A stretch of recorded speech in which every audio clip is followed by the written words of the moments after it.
ready to go. Yep. Okay, good. Well, I suppose I should start by defining religion, or at least trying to define religion. It's not something I generally do. You know, I don't think about defining religion. I sort of just talk about it or illustrate it with students or give them biographies or autobiographies of religious people. I suppose I'm a little bit afraid that in defining religion, you either do it so narrowly that you constrict, and then you end up saying, well, these things are not religious or not really religious, or you do it so broadly that it's vapid and Marxist revolutionaries turn out to be religious. But to make an effort, a fairly boring effort perhaps initially, and then I'll try and say a little bit about it, but to make an effort, I suppose I would say that religion is a set of beliefs and rituals that provisionally, that provisionally satisfy the question, what's it all about and what should I do about it? All right, that's it. What's it all about and what should I do about it? So what am I avoiding here?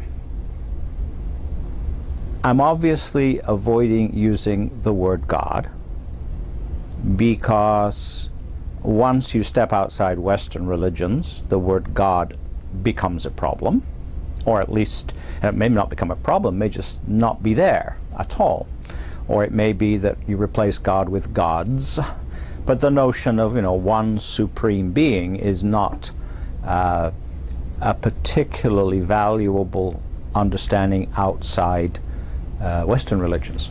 And of course also the other thing that I always avoid when I'm talking to students is always avoid talking about immortality or life after death, because that again, outside the context of Western religions, that becomes problematic and even evil to some degree. If you told many a Buddhist that that after death, his soul is going to last forever, I think he probably would think he'd been put into some kind of Buddhist hell.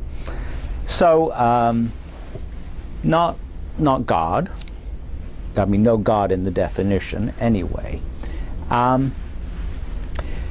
The term I'm using there, so answering the question, what is it all about? It's not a very profound question, and it's probably not even always a thematized question for people, but I can imagine a caveman getting up in the morning and dusting off his woolly boots and going outside, and I suppose they scratched rather than took showers in those days, and just looking around and thinking, why am I here? If they're human, they're thinking that.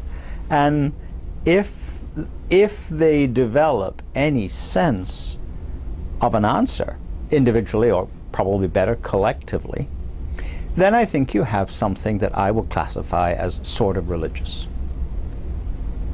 The other thing here, what should I do about it is, well, if I have developed some kind of response, individual or preferably collective, to the question, what's this all about? Why am I here? Then I probably want to do something about it.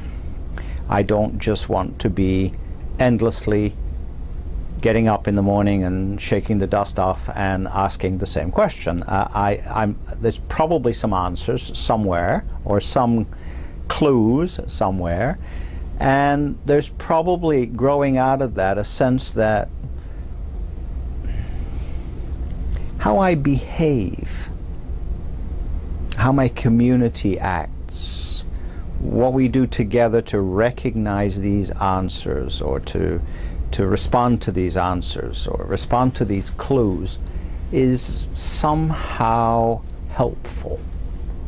Now, obviously, if we were talking about, the Russian Orthodox Church today, or we're talking about Islam, or we're talking about Southern Baptists, they would all probably be a bit affronted if I said, well, you're basically doing what the caveman did. But I think in many ways, they are. It's a hugely more sophisticated project. But it's still a response to that question, what am I doing here? Why am I here? You know, the great American theologian David Tracy talked about limit questions. That limit questions are all the questions that you can't answer unless you can sort of unless you were sort of outside the frame of reference of the human race. So you got all these questions you can't answer, but you do go looking for clues to the answers.